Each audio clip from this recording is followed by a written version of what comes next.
Namaste, viewers, and welcome to our episode on the amazing Vedas with Dr. Parikshit Singh. Dr. Singh, thank you for joining us. Viewers, we've been talking about the Vedic goddesses, and wonderful goddesses they are.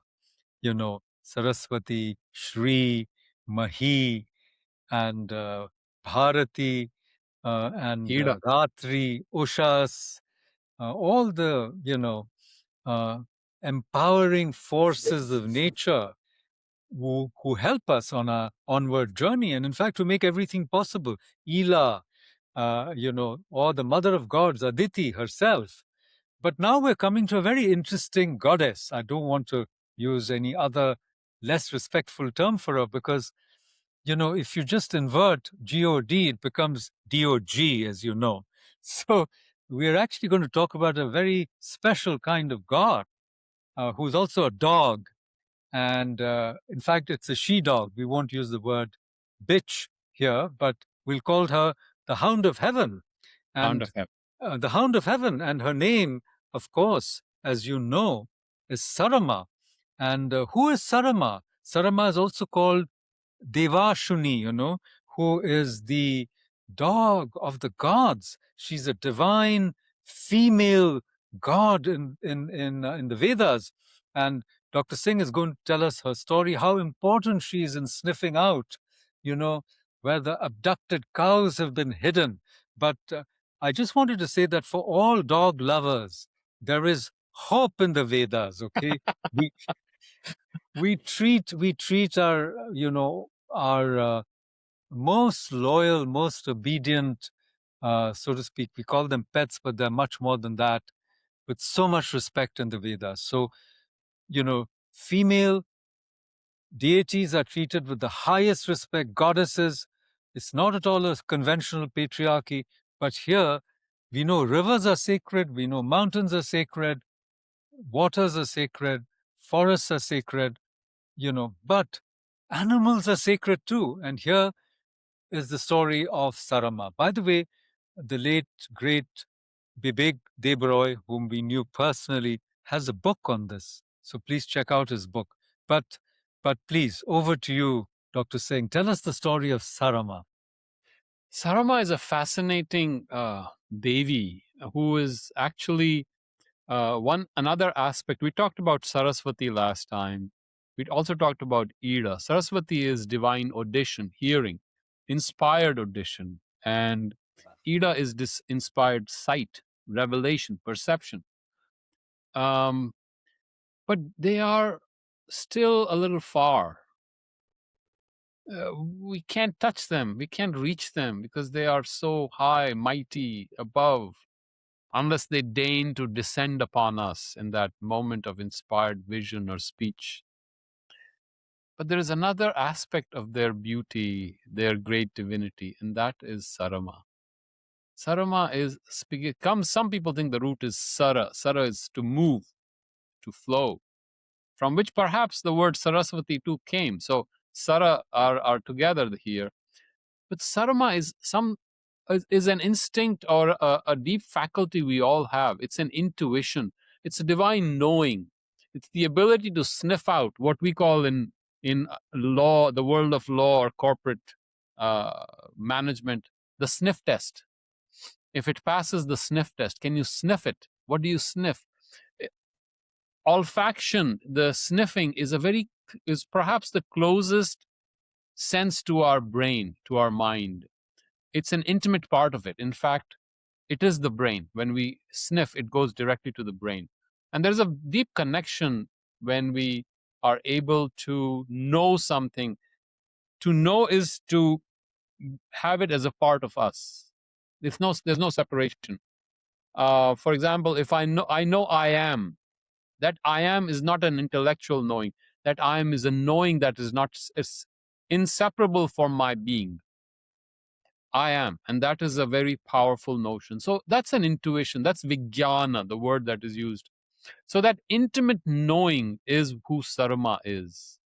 And the beautiful story of Sarama is, and again, remember, this is all a Vedic symbol. So we have to We can see that, we can appreciate the symbol as it is, and then see what it reflects behind it.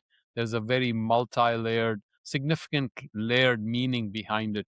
So Indra, who is the highest deva of Dyau, the space, the world of the gods, the devas, um, sends Sarama and the Angirasa Rishis. Angirasa Rishis were the first seers who imbibed the knowledge, the intensity of Agni so much in themselves that they became fire. They themselves became Agni.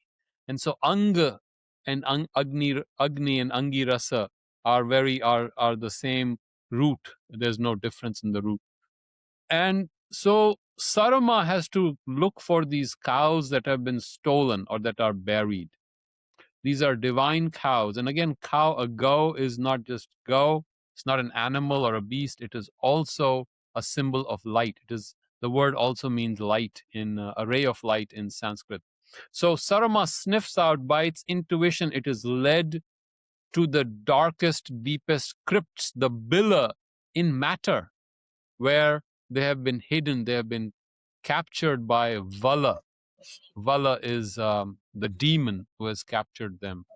And she sniffs it out. She's the one who intimate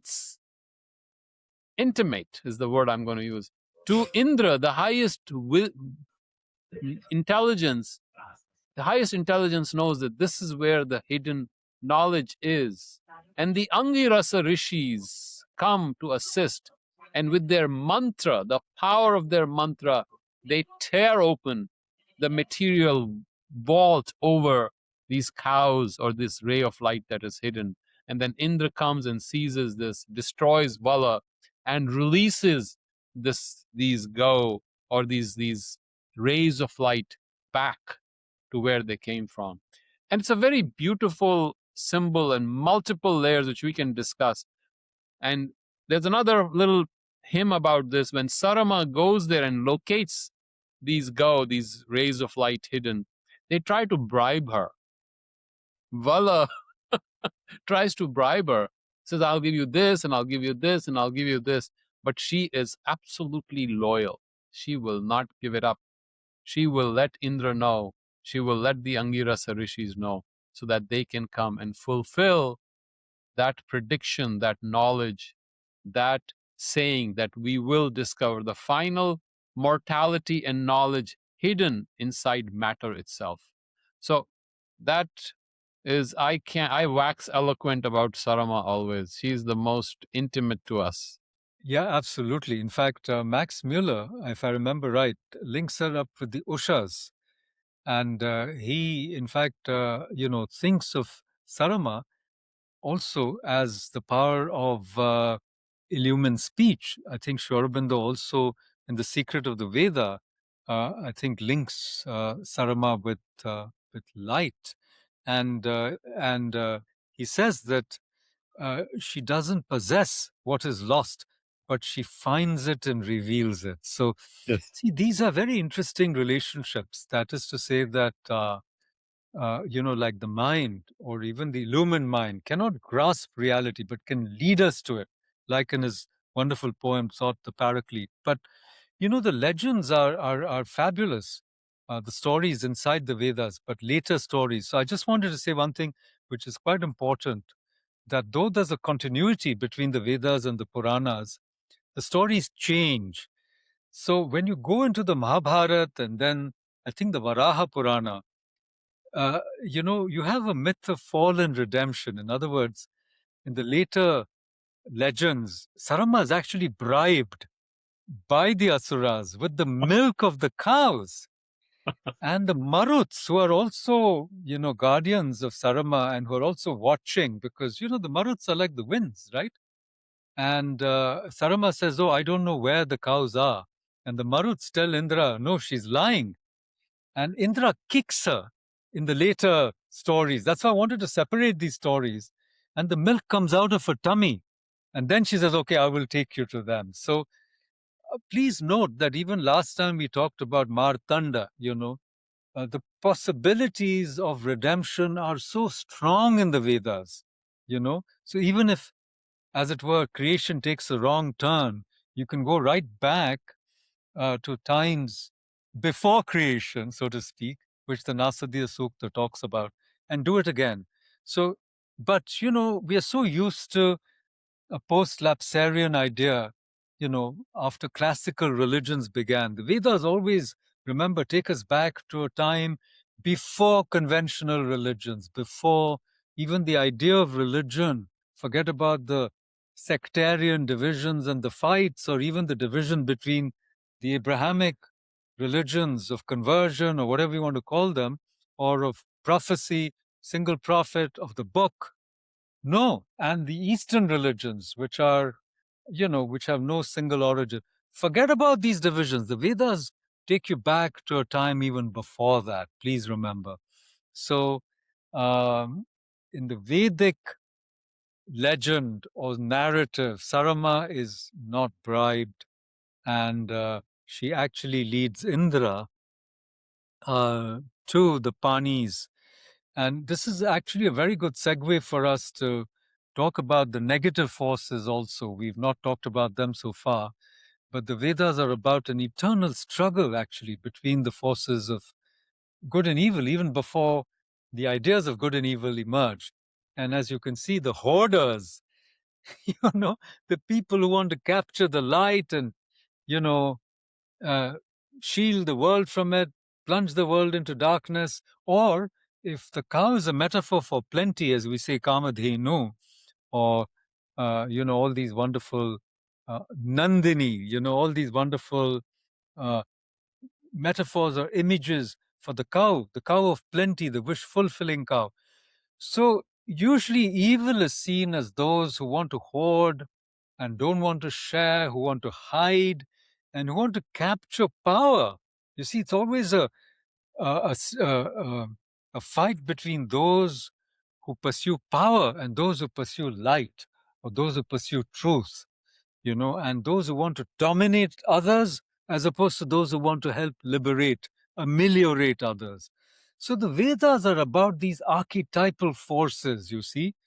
And again, we as human beings are in the middle somewhere, right? We have both in us. We have both these tendencies, right?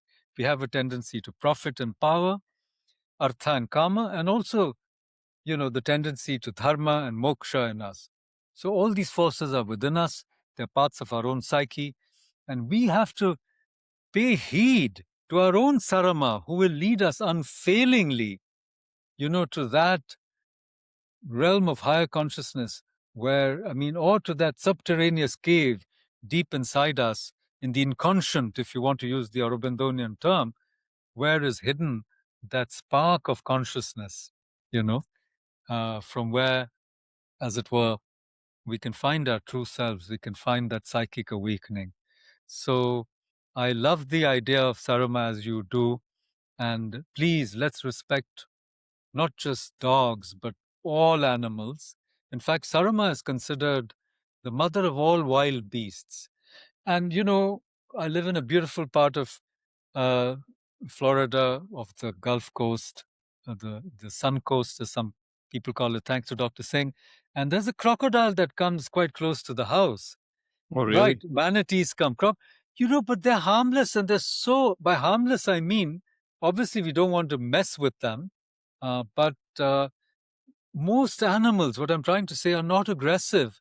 If you keep a safe distance from them, and if they don't feel that you're threatening them in any way, if they're not threatened, so please, we have made these divisions between us and them, and so on and so forth, between nature and culture. But the Vedas don't differentiate, We are a part of nature, after all, right? We are a part of Mother Earth.